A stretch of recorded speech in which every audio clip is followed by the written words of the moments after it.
Support for the 10 greatest Husky football teams of all time, provided by the generous contributions of Ann Gittinger, Bruce and Jeannie Nordstrom, W. Thomas and Dixie Porter, and the 101 Club.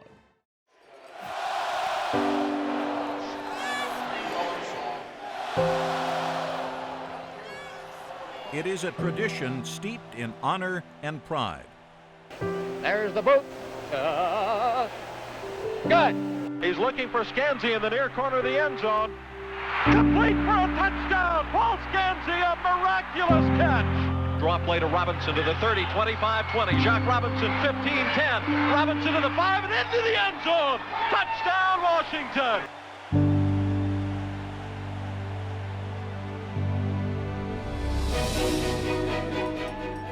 For more than 100 years, in some shape or form, the University of Washington has played football. Which teams were the best? What seasons stand out as the greatest ever? Breaks it open 20, 15, 10. Jackson to the 5, touchdown Washington. A huge win for Washington. Here's Surratt, he's looking for the big one. There's the alley-ooper down there. That's Nikita. Touchdown Washington, and the door just slammed. Join us as the countdown continues for the 10 greatest Husky football teams of all time.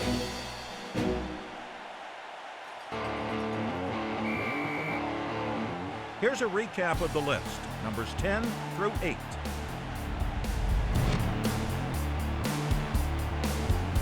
Well, they were tremendous defensive power.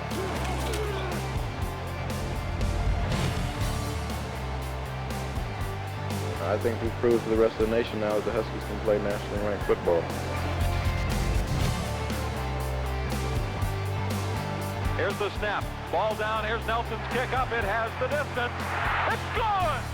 And now, number 7. Things are going right for Don James. In 1990, Coach Don James enters the season with great expectations. The Huskies are riding the momentum of last December's Freedom Bowl, when the Dogs annihilated Emmitt Smith and the Florida Gators 34-7. So I think the kind of genesis of the transformation happened there. The transformation includes a one-back offense and an attack-style defense designed by defensive coordinator Jim Lambright. The Huskies would now have 8 or 9 guys on the line of scrimmage and implement man-to-man coverage behind them. We had athletes that were good enough to win with.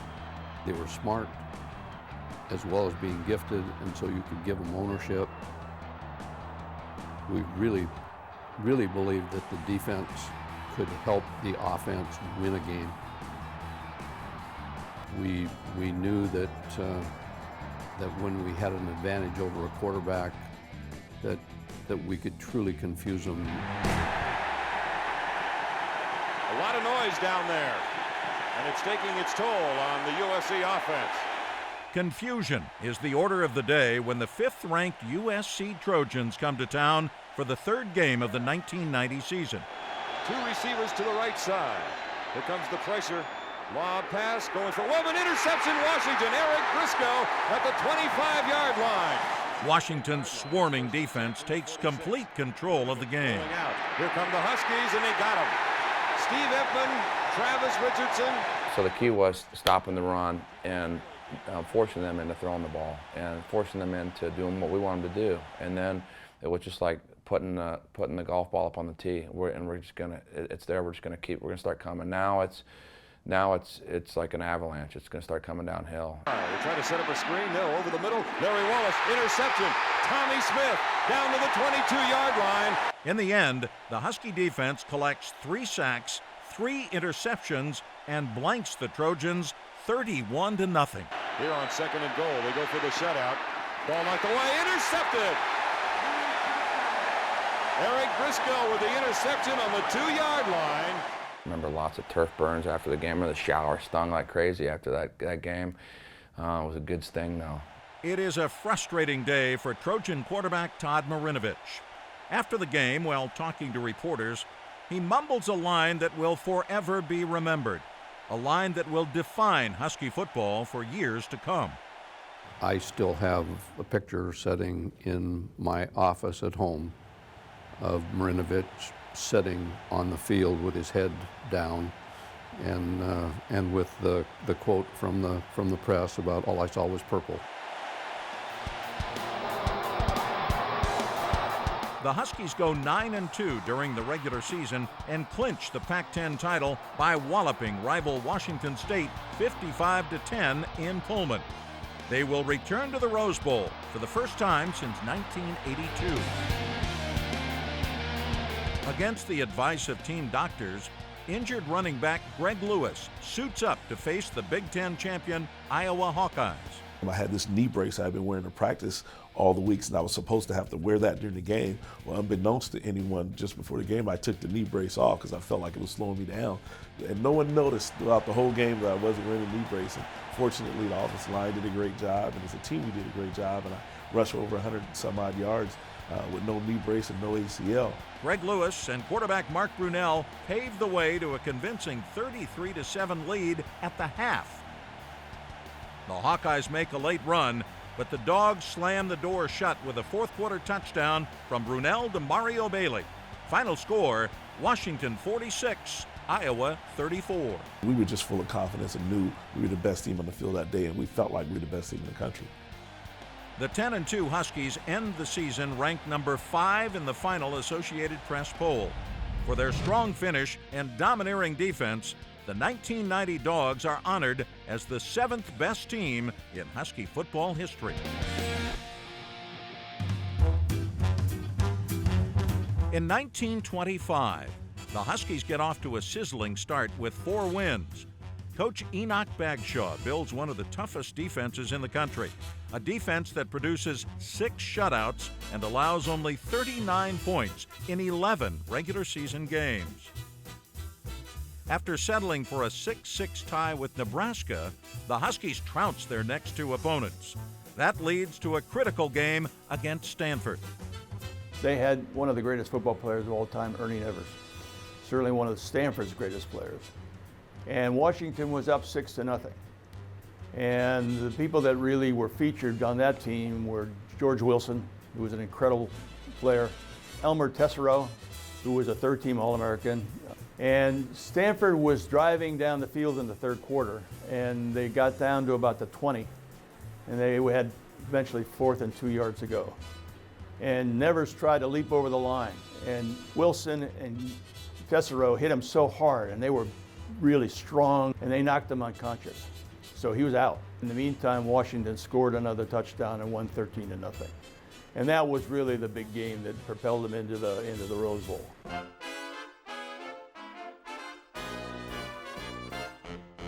The Huskies will meet undefeated Alabama on New Year's Day. The Crimson Tide will be a stiff challenge. They've outscored their opponents a staggering 277-7 during the regular season. Alabama had already been selected as the #1 team in the country. And they had a running back called Johnny Mack Brown. But the Huskies have an All-American running back of their own, George Wilson, who takes control of the game and puts Washington on top 12-0. Early in the second quarter, Wilson was knocked unconscious. He was carried off the field on a stretcher. With Wilson out of the game, Alabama scores 20 points in the second half. When he was in the game, I think they had 300 yards rushing. And when he was out, they had 17 yards, no scores. It was clear he made a big, big difference. Heroically, Wilson returns in the fourth quarter and carries the Huskies on his back for an 88-yard scoring drive, bringing Washington to within 1. But it's too little, too late. The purple and gold fall to Alabama 20-19 in one of the greatest Rose Bowls ever. Despite the loss, the 1925 team is considered the 6th best Husky football team of all time.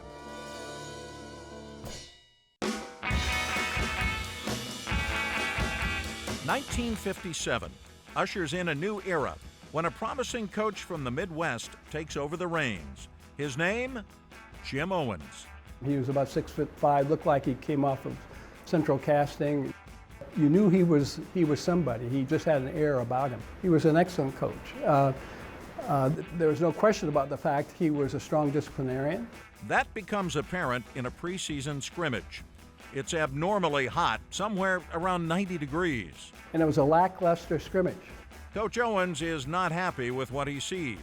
After running his players through 6 quarters of play and punt drills, he marches them to a nearby practice field for a most excruciating exercise. And he had us going on stop and starts by the whistle for at least another hour and a half or so. But what had happened afterwards, going into that locker room, it was not a pleasant sight.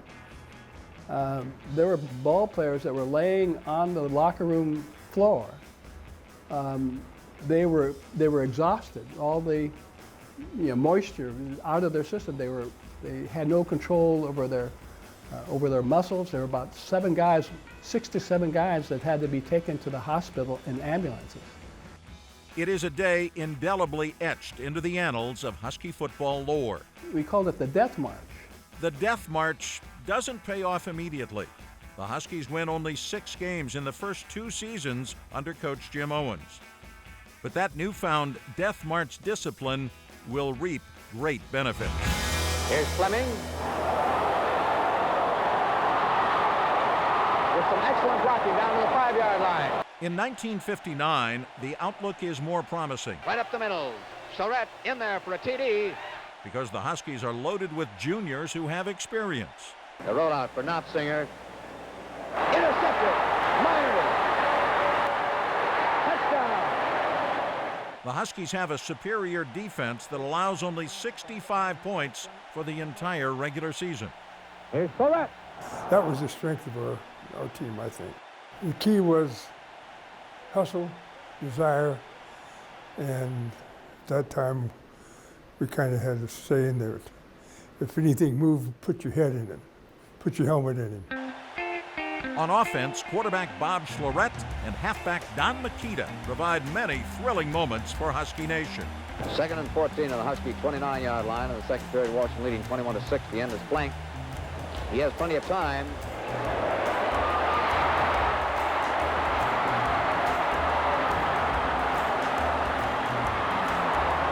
Beautiful run. Billy Howard and Montbailey put the stop on Don Makita. 52-yard play. Here's Surratt. He's looking for the big one. There's the alley-ooper down there. That's Makita. Down to the Oregon State 28-yard line. I think the fellowship on the team was fantastic. There's the boot. Good. The fellowship generates 9 wins and only 1 loss to USC. After shutting out cross-state rival Washington State, the Huskies are heading to the Rose Bowl for the first time since 1944. Big Jim gets the big ride for the final time this season.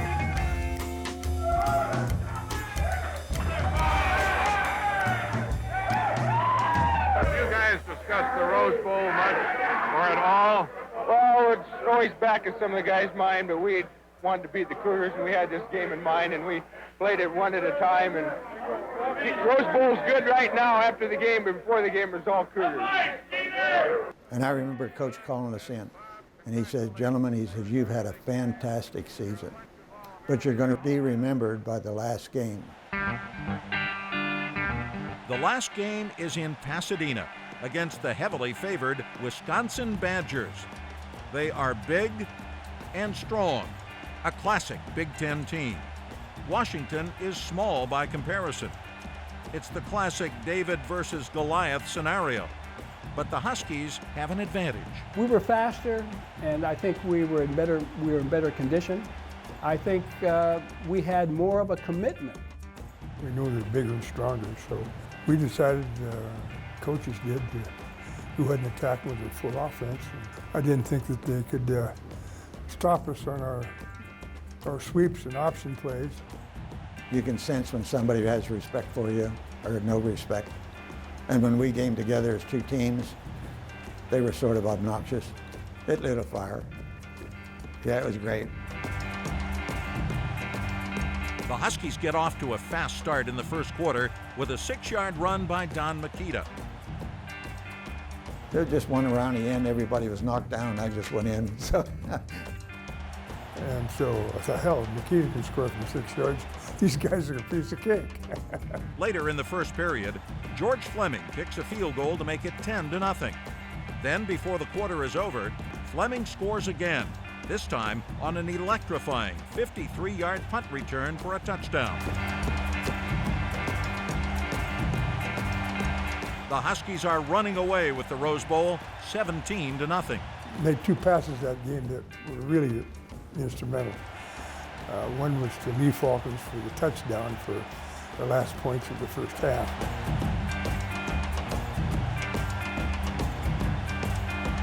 The Huskies hold an imposing 24-8 halftime lead and continue their dominance in the third quarter when Bob Schlarette leads the Purple and Gold on a 66-yard drive, capped off with a 2-yard scamper by Ray Jackson. And then we just flat kicked the heck out of them. The Huskies wallop the Badgers 44-8. It is the very first Rose Bowl win in Husky football history. We were a damn good football team. We were 48 guys committed to success. For their achievement and willpower, the 1959 Washington Huskies are honored as the 5th greatest Husky football team of all time.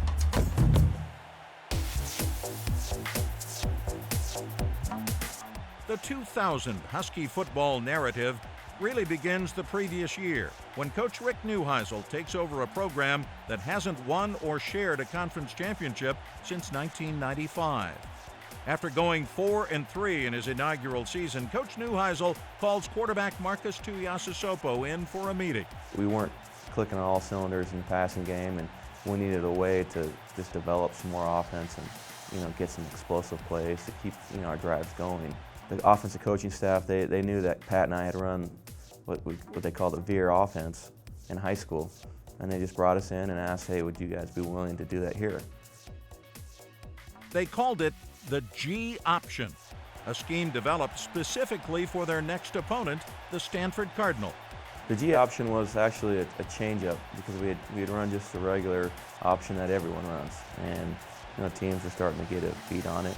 Now, if you do it in an option form where you let the quarterback keep the ball and then you take the running back and be his pitch man, that's a little different for them. They're not thinking that play, and so we kind of caught them off guard there. Tuiasosopo with room inside the 20. He should go. Touchdown Huskies. Tuiasosopo catches Stanford off guard to the tune of 207 yards rushing and 303 yards passing, something no collegiate player has ever done before.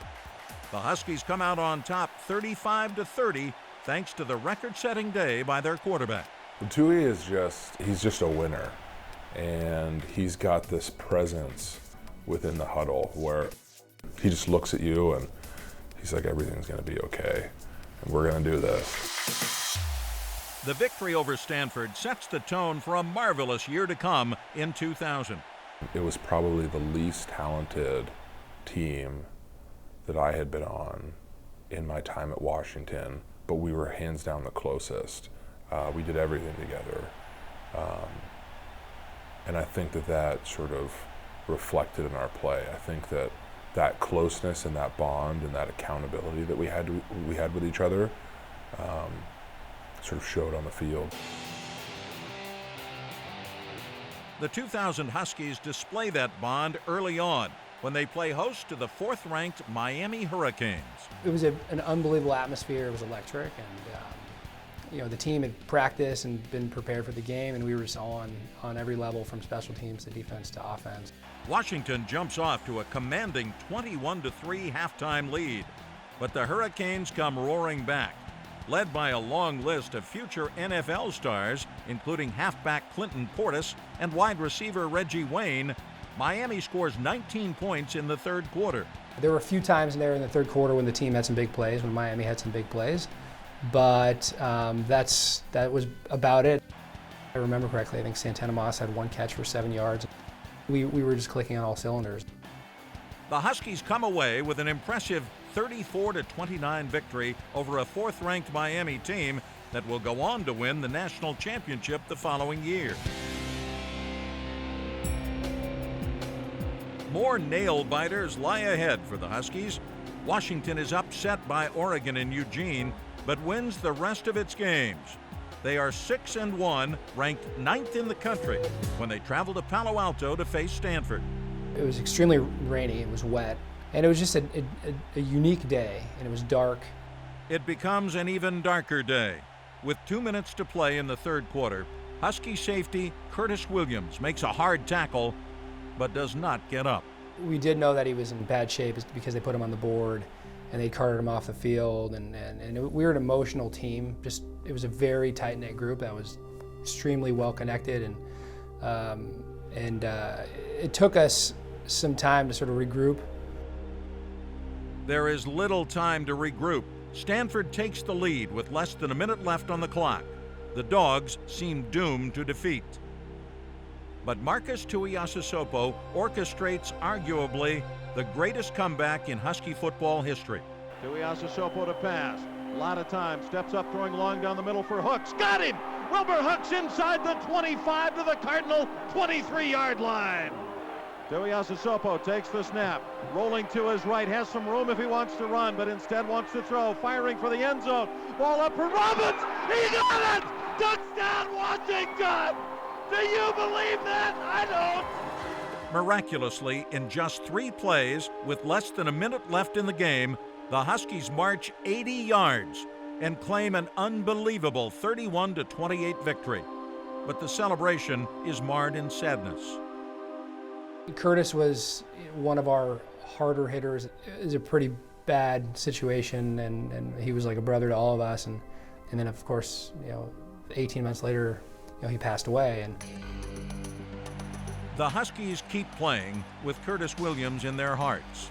They win their remaining conference games, including a 51-3 thrashing of Washington State, and earn their first trip to the Rose Bowl in 8 years. Dominate on 3. 1, 2, 3. Dominate. Let's go. Here are the Boilermakers. They will try to stop All-American quarterback Drew Brees and the Purdue Boilermakers. He had a really quick release, so these 3-step drops, and we played a lot of zone blitz that day. Tuiasosopo keeps it. Touchdown. He's warming up. In the first quarter, Washington breaks out to a 14-0 advantage and gradually takes control of the game by stuffing Purdue's running attack. They ran a one-back zone read offense. Their tailback just picked the spot and tried to hit it, and we did very well stopping that type of run during the course of the season, and that day was no different, and I think the running back felt some punishment. But in the third quarter, Drew Brees tosses a 24-yard touchdown to bring the Boilermakers even with the Huskies at 17. To make matters worse, Tuiasosopo is slammed to the ground late in the quarter and jogs with the trainer to the locker room. I was pretty nervous. It would have been tough to see him go down, but fortunately, just like he did, every other time, he came back. Tui comes back to engineer 2 more scores to seal the deal. The Huskies are Rose Bowl champs and finish the season ranked 3rd in the country with an 11-1 record. We had a really great season, and it was an unbelievable group of guys, and we fought back a lot in the fourth quarter in a lot of games. We proved to ourselves we could play with anybody. For their outstanding achievement, the 2000 Dogs are remembered as the 4th greatest team in school history.